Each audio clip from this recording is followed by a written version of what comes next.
আসসালামু আলাইকুম সবাইকে। প্রেম নামের অপবাদ গল্পের 7 নাম্বার পার্ট। তো বেশি কথা না বলে চলুন গল্প শুরু করা যাক। ক্যান্টিনে বসে সমুচাতে কামড় বসালো ঋষি। নাবিলা নাক কুচকে বলল, এই তুই সমুচা খাওয়ার জন্য সবসময় তো পাগল কেন? ঋষি বলল, তো কি খাবো, বিরিয়ানি? নাবিলা বলল, খেতে পারিস, কিন্তু সুন্দরী নবীনদের জন্য বিরিয়ানির ব্যবস্থা করলো আর তুই সে প্যাকেট দূরে রেখে সমুচা খাচ্ছিস। নাবিলার সাথে তাল মিলিয়ে ঋতুও বলল, সত্যি ঋষি, তুই একমাত্র যে বিরিয়ানি পছন্দ করিস না। কেন রে? ঋষি বলল, আমার কেমন জানি ইয়াক আসে। ঋষির কথা বুঝতে না পেরে রোহান জিজ্ঞেস করলো, ইয়াক আসে মানে? ঋষি বলল, সব একসাথে মিশে দেয়, কার না কার এটো খাবার হয় সেটাও বোঝার উপায় নাই। ঋষির কথা সকলে একবার খাবারের দিকে, তারপর ঋষির দিকে তাকিয়ে বলল, তুই আসলে গর্দভ একটা, না হলে এমন স্বাদের খাবার নিয়ে উল্টাপাল্টা ভাবিস। ঋষি বলল, তো খাবো না এমন স্বাদের খাবার? আমার তো ওই মাছ সবজি ভালো লাগে, মাংস আমার তেমন পছন্দ না। ঋষির কথায় ঋতু, ফারিহা, নাবিলা আর রোহান কিছু বলার আগে পিছন থেকে তিশা বলে উঠলো, খেতে না পারলে আঙ্গুর ফলও টক লাগে। বলে হেসে দিল তিশা, সাথে তুলিও তাল মিলিয়ে বলল, তা যা বলেছিস, গরিবের পেটে ঘি হজম হয় না। হাসতে হাসতে পাশের টেবিলে বসে তাদের বিরিয়ানির প্যাকেট খুলে বলে, এই তিশা দেখ কি সুগ্রান, আমি তো এমন প্যাকেট 2-3টা খেতে পারবো, তবে খাবো না। মোটা হয়ে ফিগার নষ্ট করার কোনো দরকার নেই। জীবন্ত মহলের সকলের গায়ে লাগলো কথাটা, কিন্তু কিছু বলার জন্য ঋতু মুখ খুললেও ফারিহা তাকে থামিয়ে দেয়। তারা তাদের মজার আড্ডায় মেতে ওঠে। অথচ তিশা আর তুলির অজানায় রয়ে গেল, তাদের অপমান করছে। তারাও বড়লোক পরিবার থেকে বিলং করে, তাদেরও টাকার অভাব নাই। ফারিয়া হয়তো এতটা বড় লোক না, কিন্তু ঢাকা শহরে তার বাবা যে সরকারি চাকরিটা করে তা স্বর্ণের চেয়ে দামি। ওনার একটা সিগনেচারের জন্য কত বড় বড় কাজ আটকে থাকে।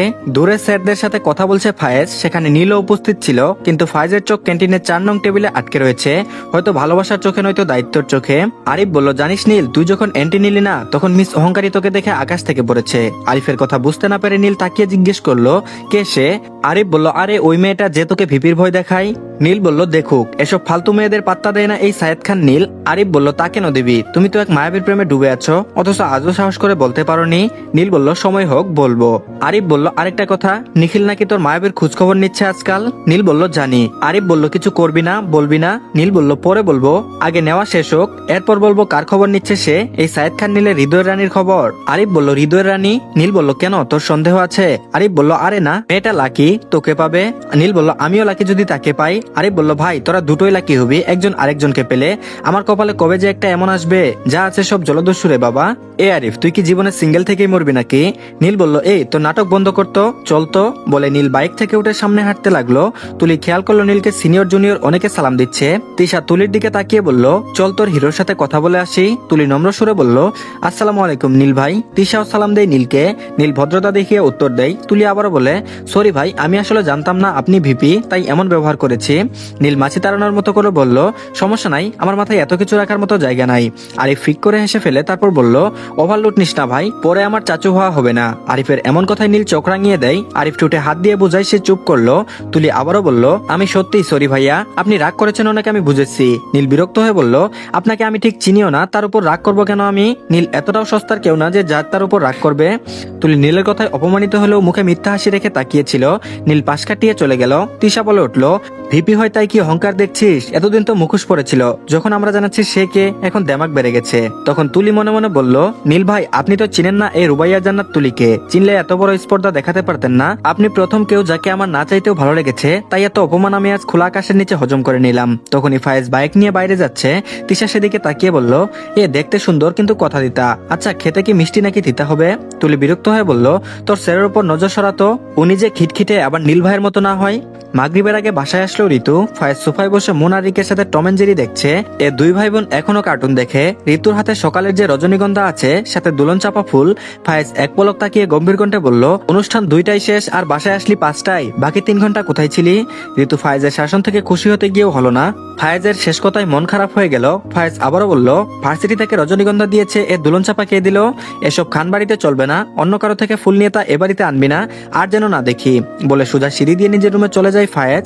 ঋতুর চোখ টলমল করে ওঠে, সে নাকি কোনো ছেলের দেওয়া ফুল বাসায় এনেছে। ভাবতে হৃদয় ভেঙে যায়। তার ফায়েজ ভাই তাকে ভুল বুঝলো। কষ্ট হলেও মাথা নিচু করে উপরে চলে গেল ঋতু। মোনারিক কিছু বুঝতে পারেনি, আর তারাও টিভির দিকে মনোযোগ দেয়। আর এদিকে ফায়েজ মোবাইলের দিকে তাকিয়ে বলল, আমার পবিত্রতায় কেউ হাত দিলে সেই স্থান আমার কাছে অপবিত্র মনে হয়। যেখানে তুই পুরোটাই আমার, সেখানে তোকে কেউ প্রপোজ করলো আর তুই সেটার সাথে সাথে রাখলি, তাহলে তুইও অপবিত্র হয়ে গেলি। আর এদিকে কোন রকম শাড়ি খুলে বাসায় জামা পরে নিল ঋতু। এখন আর বেঁধে রাখেনি, কান্না ছেড়ে দিল। কাজল কাজল লেপটে চোখের নিচে কালো হলো, কতটা বিরক্ত লাগছে এখন বলতে পারছে না, খুব কষ্ট হলো। কাঁদতে কাঁদতে বলল, আপনি আমায় ভালো করে দেখলেন না ভাইয়া, একবারও বললেন না ঋতু তোকে সুন্দর লাগে, অথচ কিসব ভেবে নিলেন, ভাবলেন কোনো ছেলের থেকে ফুল নিয়ে 3 ঘন্টা তার সাথে ছিলাম, আপনি আমায় এতটা খারাপ মেয়ে ভাবলেন, আমি তো আপনার জন্য সেজেছি, অথচ আপনি আমায় দেখলেনও না। কাঁদতে কাঁদতে ঘুমিয়ে পড়লো খাটের কার্নিশে হেলান দিয়ে। মাগরিবের পর জেরিন আসলো, তখন ড্রয়িং রুমে আজ বাড়ির 3 কর্তাই উপস্থিত। অফিস থেকে বিকেলে আজ চলে আসছে। গতকাল একটা ফরেন ডিল সাকসেসফুল হয়, আজ দুপুরে পার্টি রাখা হয়েছে। ফায়েদ যায়নি, তাতে অবশ্যই তৌফিক খান রাগ করলেও তা শুধু 2 ভাই ছাড়া কেউ দেখেনি। জেরিন সকলকে সালাম দিয়ে স্টাডি রুমে চলে গেল। তৌফিক খান বলল, মেয়েটা মাশাআল্লাহ সুন্দর আছে, উজ্জ্বলের জন্য হলে মন্দ হয় না, বাড়িতে বউ আসা দরকার, ছেলেদের পায়ে শিকল পরানোটা এখন বেশি জরুরি। সিঁড়ি দিয়ে নামছে ঋতু, মন দৌড়ে গিয়ে বলে আসছে তার টিউটর আসছে। ঋতু আর দেরি করেনি, জেরিনকে বেশ ভালো লাগে ঋতুর, কি মিষ্টি মেয়ে, দুদিন এই বন্ধুত্ব হয়ে গেল। অবশ্যই একটা বড় বোন থাকাটা বেশ দরকার, যা আজকাল জেরিনকে দেখলে মনে হয়। সে সিঁড়িতে পা রাখতে রাখতে বাপ চাচাদের কথা কানে এলো। তাইফ খান বলে উঠলো, তা বেশ ভালো বলেছেন ভাইজান, ছেলেদের বিয়ের বয়স হয়েছে, ঘরে বৌমা আনা দরকার। আমারও জেরিনকে বেশ ভালো লেগেছে, ওদের মানাবে অনেক। ওদের কথা বলতে কাকে বোঝালো ঋতু বুঝলো না, তাই মায়ের কাছে গিয়ে বলল, মা জেরিন আপুর সাথে কার বিয়ের কথা বলছে আব্বু? রুবি খান চায়ে চিনি দিয়ে নাড়তে নাড়তে বলল, জেরিনকে আমাদের সবার ভালো লেগেছে, তোর ভাইয়ার জন্য বলতেছি, মেয়েটা বেশ মিষ্টি, তোর ভাবি হলে কেমন লাগবে রে?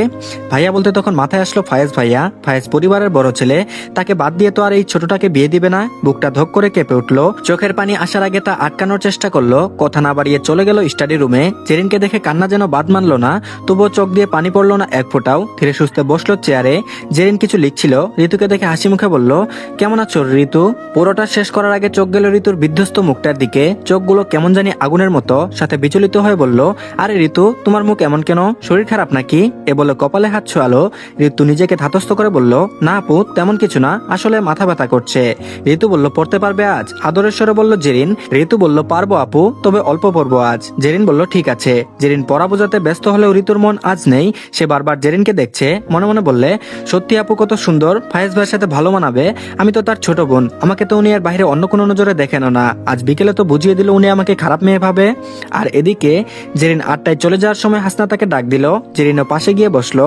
কথা বলার এক পর্যায়ে হাসনা জিজ্ঞেস করলো, তোমরা কয় ভাই বোন জেরিন?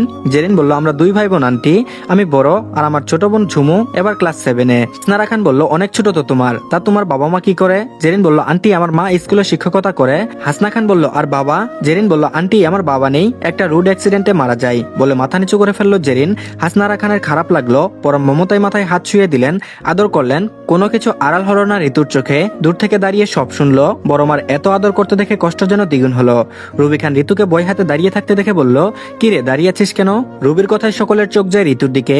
ঋতু কিছু বলার আগে আগ বাড়িয়ে জেরিন বলে, আন্টি আজ ঋতুর শরীর খারাপ, ওর মনে হয় মাথা ব্যথা, আমাকে কিছু বলেনি খুলে, আপনি একটু দেখে নেবেন, আমি আসি আজ, আসসালামু আলাইকুম। হাসনা জবাব দিল, ওয়ালাইকুম আসসালাম। জেরিনের কথা শুনে রুবি দ্রুত মেয়ের কাছে গেল। চোখ মুখ শুকনা, তবে শরীরের টেম্পারেচার স্বাভাবিক, হয়তো মাথা ব্যথা। মেয়েকে জোর করে ধরে ডাইনিং টেবিলে নিয়ে বসালো। তারপর এক প্লেট ভাত এনে মুখে তুলে দিল। কিছু বলেনি ঋতু, চুপচাপ খেয়ে নিল। হাসনা বসে ভালোভাবে আদর করে দিল ঋতুকে। বড় মার আদর পেয়ে আদরে বাচ্চাটার ইচ্ছা করলো চিৎকার দিয়ে কান্না করতে, কিন্তু চাইলেও তো সব হয় না, তাই চুপচাপ খেয়ে কোন রকম চলে গেল রুমে। রুমের দরজা আজ কি মনে করে যেন আটকে দিল। অন্ধকার বারান্দায় দূর আকাশে চাঁদের আলো ছাড়া আরেকটা জিনিস চিকচিক করছে, সেটা ঋতুর পায়ের নুপুর। কি সুন্দর ঝলমল করছে আধারে। ঋতু নুপুরের দিকে তাকিয়ে বলল, কোন এক পরা নাকি আমায় এটা পরিয়ে দিয়েছে অলক্ষ্য, সত্যি কি কোনো পরা আছে? থাকলে আমায় নিয়ে যাও, এ কষ্ট যেন সহ্য হয় না আমার, মন চাই সব ছেড়ে চলে যাই। আমি না থাকলে কেউ কি আমার কথা ভেবে কাঁদবে? ফায়েজ ভাইয়ের হয়তো মনেও পড়বে না, মা কাঁদবে, বাবা, বড় বাবা, ছোট বাবা, বড় মা, ছোট মা, দাদু, মুন, রিক এরা হয়তো খুব মিস করবে। ছোট ভাইয়া সে তো খুশি হবে আমি না থাকলে, 2টো লেগ পিস তার পাতে উঠবে। কখন যে ঘুমিয়ে গেল বারান্দায় মনে নাই। মাঝরাতে হালকা ঠান্ডায় ভেঙে গেল ঘুম, তখন নিজেকে বারান্দায় আবিষ্কার করলো ঋতু। বাইরে বৃষ্টি হচ্ছে গুড়ি গুড়ি, সাথে হালকা বাতাসও, উঠতে কষ্ট হচ্ছে, তবুও কোনো রকম উঠে বিছানায় শুয়ে পড়লো। আর এদিকে রাত 10টায় নিয়ম করে জীবন্ত মহলের সদস্যরা ভিডিও হোক কিংবা অডিও কলে কথা বলছে, না হলে যেন অপূর্ণ থেকে যায় তাদের জীবন। সবাই কলে আসলেও আসেনি ঋতু। অনেকবার কল দেওয়ার পরও যখন আসেনি, তারা সবাই একটু হলেও চিন্তা করলো, তবে ক্লান্ত আছে বলে মনে করে আর কিছু ভাবলো না।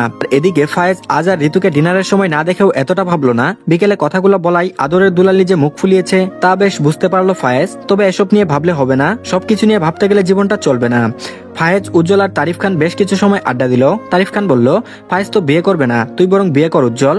উজ্জ্বল একবার ছোট চাচার দিকে তাকিয়ে বলল, চাচু আমাকে বিয়ে দিয়ে তোমার দলে নেওয়ার এত ইচ্ছে কেন বলো তো? তারিফ খান বলে উঠলো, তুই কি আজীবন সিঙ্গেল থাকবি? উজ্জ্বল বলল, সেটা কেন থাকবো, তবে কাউকে পেলে অবশ্যই করব। চাচু বলল, কেউ কি নাই? চাচার কথায় চূড়া চোখে তাকালো একবার, তারপর দুদিকে মাথা নেড়ে বুঝাই নেই। তারিফ খান উজ্জ্বলের পিঠে চাপিয়ে বলল, ভাবিরা তোর জন্য একটা মেয়ে দেখেছে, সুন্দর আছে বেশ, তবে তোরও এক পাশ থেকে তোলা রমণীর চেয়ে কম সুন্দর না, বলে হেসে দিল তারিফ খান। ফায়েজ বলল, এক পাশ থেকে তোলা রমণী মানে চাচু? চাচু বলল, আর বলিস না, কোনো এক রমণীর ছবি এক পাশ থেকে তোলা, ভালো স্পষ্ট না। ফায়েজ বলল, মায়েদের দল কোন মেয়ে দেখলো উজ্জ্বলের জন্য?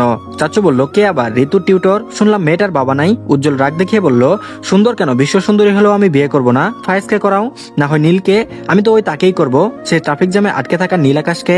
ফায়েজ বিয়ের কথা শুনে কেঁপে উঠলো। তারিফ খান মাথায় ফু দিয়ে বলল, ওর বিয়ে করে কি হবে? চাচার কথা শুনে চোখ বড় বড় করে তাকালো ফায়েজ, তারপর বলল, তুমি কি আমায় পুরুষত্ব নিয়ে সন্দেহ করো? ফায়েজের অসহায়ত্ব মুখ দেখে একযুগে হেসে দিল উজ্জ্বল আর তারিফ খান। উজ্জ্বল হাসতে হাসতে বলল, চাচু তুমি কিন্তু আমাদের সিনিয়র হও, এরপর আমাদেরকে এভাবে পচাতে আসছে কেন? হাসতে হাসতে তারিফ খান বলল, বয়স বেশি না বাচ্চা, আমি কিন্তু তোদের বন্ধু হই। ফায়েজ উঠে যেতে যেতে বলল, বউ আনার সময় হলে বউ ঘরে দেখবা, আর দুদিন পর দাদাও হবা, এত চিন্তা করিও না, এখন আমার রিম ছাড়ো তোমরা। উজ্জ্বল আর তারিফ খান চলে গেল। ফায়েজ দরজা বন্ধ করে লাইট অফ করলো, বিছানায় অর্ধ শুয়ে মোবাইলে একটা চোখের দিকে তাকিয়ে বলে উঠলো, কবে যে আপনি বুঝবেন ভালোবাসা বলতে মুস্তাকিম খান ফায়েজ, ভালো থাকার নামও মুস্তাকিম খান ফায়েজ, আপনার সকল কিছুতে মুস্তাকিম খান ফায়েজ ব্যতীত দ্বিতীয় কোনো নাম থাকবে না। তো ধন্যবাদ সবাইকে, পরবর্তী পার্টও দিয়ে দেওয়া হয়েছে, কমেন্ট বক্সে লিংক পেয়ে যাবেন, তো সবাই দেখে নেবেন। আর অবশ্যই সবাই আমাদের চ্যানেলটিকে সাবস্ক্রাইব করে দেন। আল্লাহ হাফেজ, ভালো থাকবেন সবাই।